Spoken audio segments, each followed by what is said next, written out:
You won't believe what happened when our power-hungry HOA president decided to bulldoze my disabled sister's wheelchair ramp while she was away at work. But what this entitled neighbor didn't realize was that my sister wasn't just any resident, she was the state governor.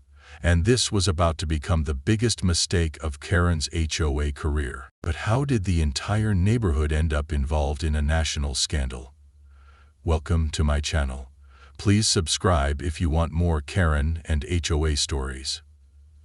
The bright yellow piece of paper stuck to our front door made my blood boil. It was the 5th HOA violation notice this month, all about my sister Sarah's wheelchair ramp. I crumpled it up and tossed it in my growing collection of Karen Thompson's official warnings, as I heard Sarah's electric wheelchair whirring up the ramp behind me. "Another love letter from our wonderful neighbor?" Sarah asked with a tired smile. The dark circles under her eyes showed how exhausted she was from her new job. But she never complained. Not about work, not about the car accident that put her in the wheelchair 6 months ago, and not even about Karen's constant harassment. "You'd think being HOA president would keep her busy enough without stalking our house," I said, watching through our kitchen window as Karen stood in her driveway, taking pictures of our ramp with her phone. Her perfectly highlighted hair and designer workout outfit couldn't hide the look of pure spite on her face. I remember the day we installed the ramp. We had followed every rule in the book, hired a licensed contractor, got the proper permits from the city, and even used the exact shade of gray paint that matched our house trim. But Karen showed up before the concrete was even dry, waving the HOA rulebook like it was some kind of magic wand. Section 8, paragraph 3 clearly states that all external modifications must be approved by the board, she had said, her voice dripping with fake concern. "We have to maintain our property values, you understand." What really got under my skin was how Karen kept, accidentally, scheduling the HOA meetings about our ramp for times when Sarah couldn't attend. Not that Sarah could have gone anyway, she was too busy running the state. "Yeah, that's right. My sister isn't just any homeowner, she's the governor." But we'd kept that quiet in the neighborhood, wanting to maintain some privacy during her recovery. Last week I caught Karen measuring the ramp with a tape, measure at 6 a.m. When I confronted her, she claimed she was just doing her duty as HOA president. I started documenting everything after that, taking videos, saving her notices, and keeping a detailed log of every interaction. Something in my gut told me we'd need it. This morning was different though. As I helped Sarah into her car for her physical therapy appointment, I noticed Karen huddled with 2 men in suits near her house, pointing at our ramp and gesturing dramatically. One of them was writing in a notebook, and the other was taking more pictures. "I don't like this," I told Sarah. "Maybe it's time we let them know who they're really dealing with." Sarah shook her head. "I won't use my position to get special treatment. We'll handle this the right way, through proper channels." But as I watched Karen's triumphant smile while she handed thick manila envelopes to the men in suits, I couldn't shake the feeling that following the rules might not be enough this time. I pulled out my phone and started recording, catching Karen's voice carried across our yards on the morning breeze. "Yes, we'll need that bulldozer here first thing tomorrow morning. The board has already approved the removal."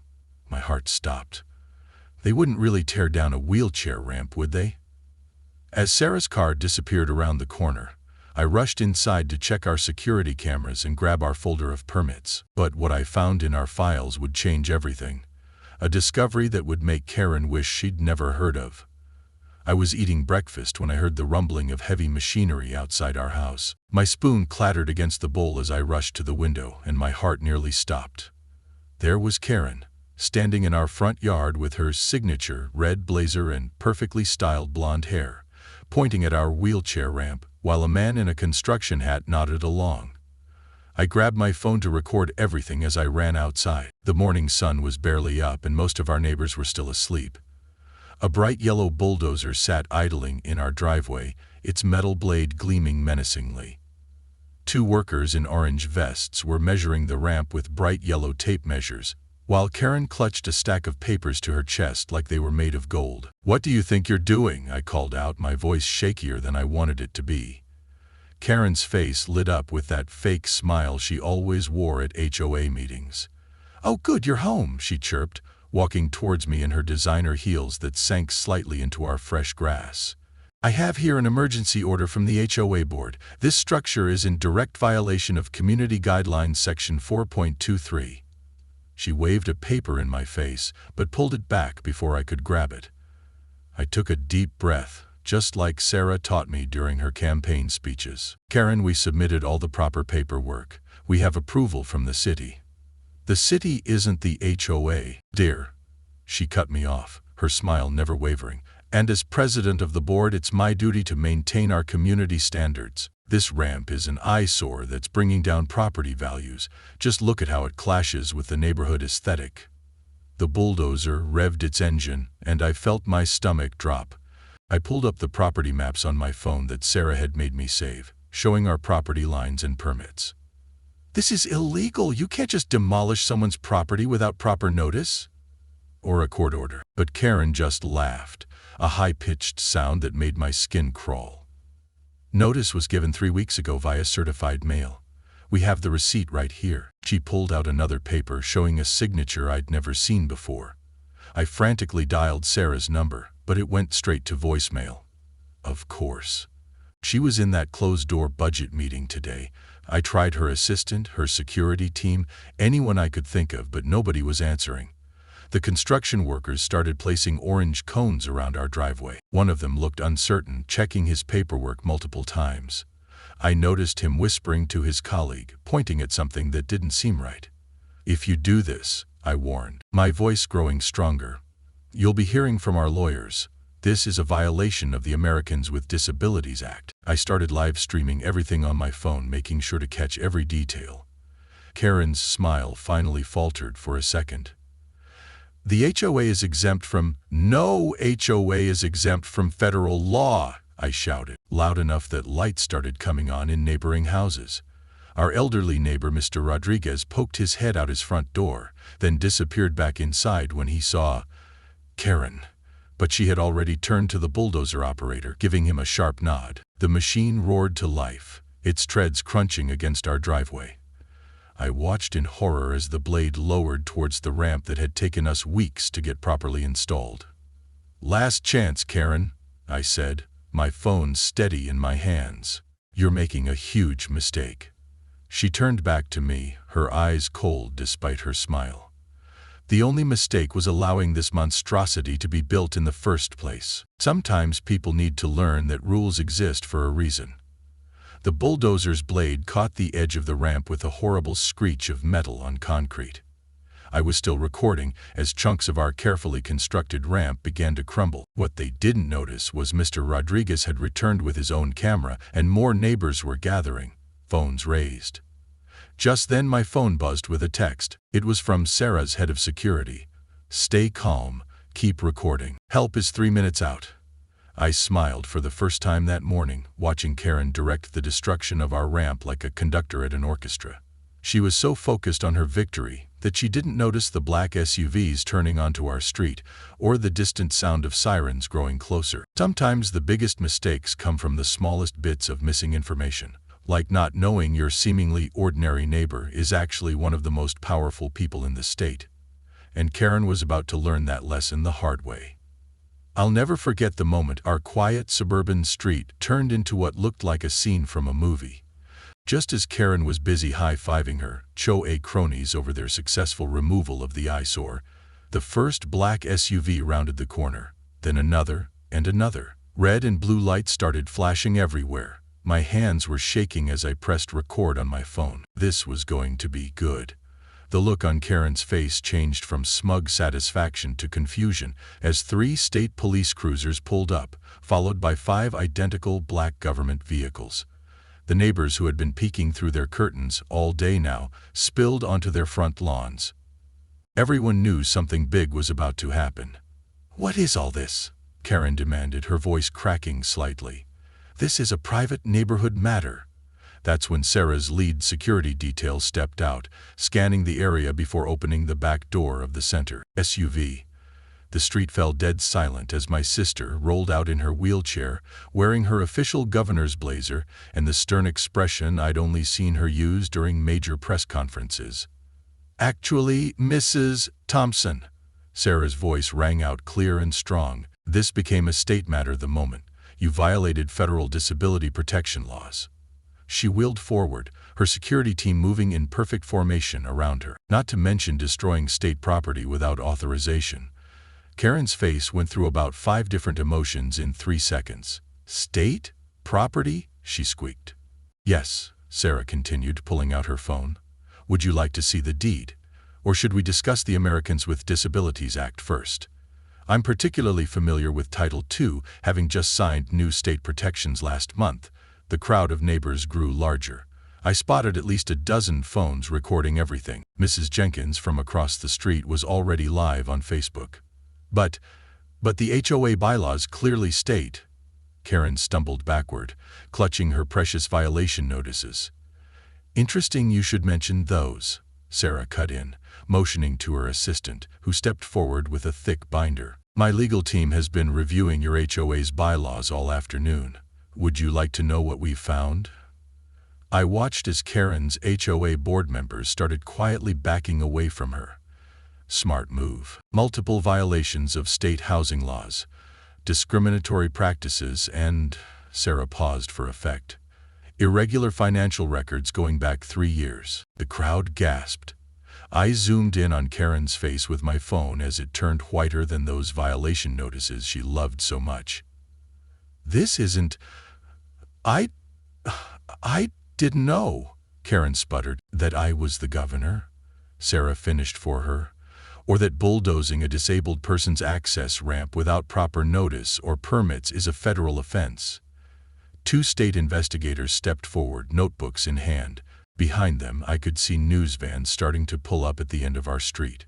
Mrs. Thompson, one investigator spoke up, we'll need you to come with us to answer some questions about today's events and these financial discrepancies. As Karen was led away, still mumbling about property values and HOA bylaws, Sarah turned to address the gathered crowd.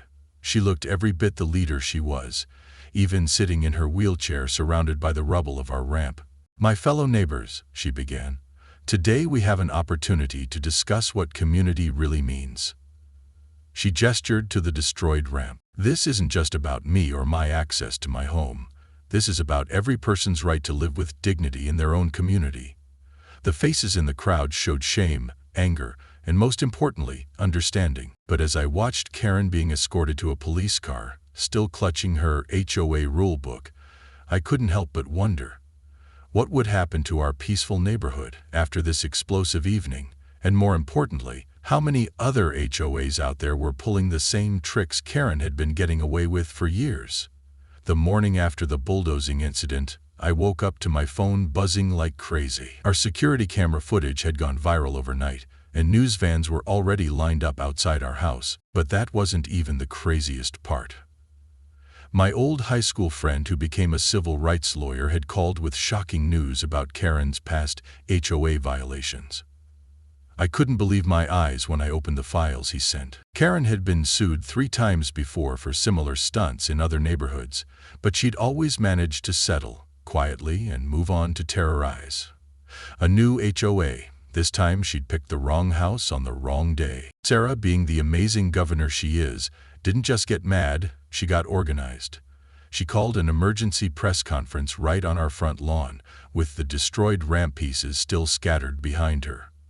The reporters went wild when she pulled out a stack of papers showing how Karen had broken not just federal disability laws, but also violated 17 different state housing regulations. But here's where it gets really interesting. Our elderly neighbors started coming forward, one by one. Mrs. Chen from across the street revealed how Karen had forced her to remove her medical garden. Mr. Rodriguez showed documentation of how she'd fined him for having a wheelchair lift installed for his veteran father. Even the quiet Baker family spoke up about being threatened with fines for their autistic son's sensory-friendly playground equipment. The neighborhood I'd known for years suddenly felt different. People were talking to each other, sharing stories, and standing together. Karen tried to call an emergency HOA meeting to address these unfounded accusations, but nobody showed up except her 2 loyal followers from the board. Meanwhile, Sarah had invited disability rights advocates to our house, and half the neighborhood came to learn about accessible housing rights. Just when we thought things couldn't get more intense, someone leaked Karen's HOA financial records. Turns out she'd been using the fines she collected to pay for her own home renovations, claiming they were board-approved community improvements. The HOA's lawyer quit on the spot, and 3 board members resigned. Through angry emails that somehow found their way to the local news, Karen still wouldn't back down.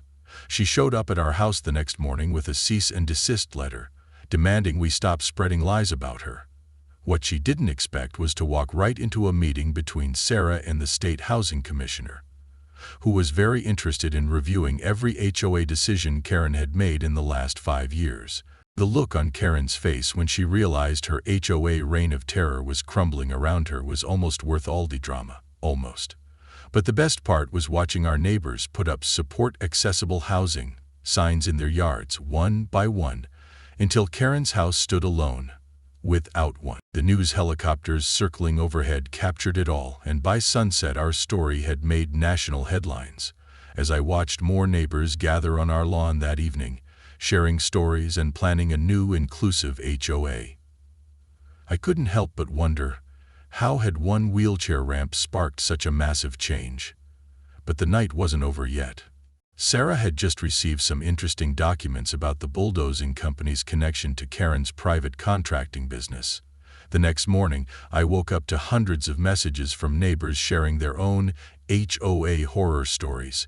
My phone kept buzzing with news reporters wanting to talk about what happened. But what really caught my attention was the email from Mrs. Rodriguez, our elderly neighbor who Karen had fined last month for having a garden gnome. She had proof of Karen breaking other laws too. I printed out every HOA rule and spent the whole day highlighting the parts Karen had ignored. Sarah's legal team found out Karen never even filed the right papers to become HOA president. She just took over when the old president moved away, and nobody dared to question her. The more we dug, the more dirt we found. Then something amazing happened.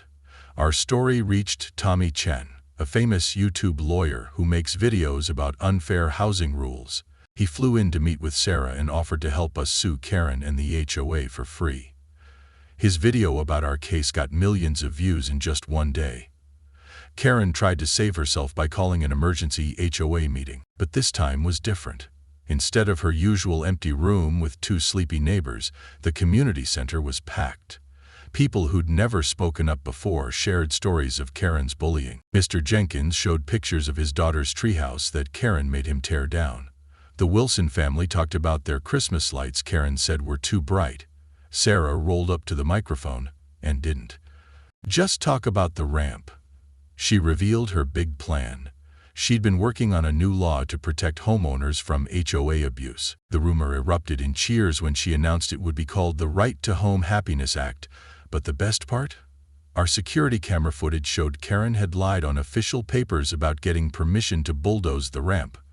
That's when her own lawyer dropped her case. 2 days later, we watched Karen pack up her prized rose bushes, the ones she'd forced everyone else to copy, and move away.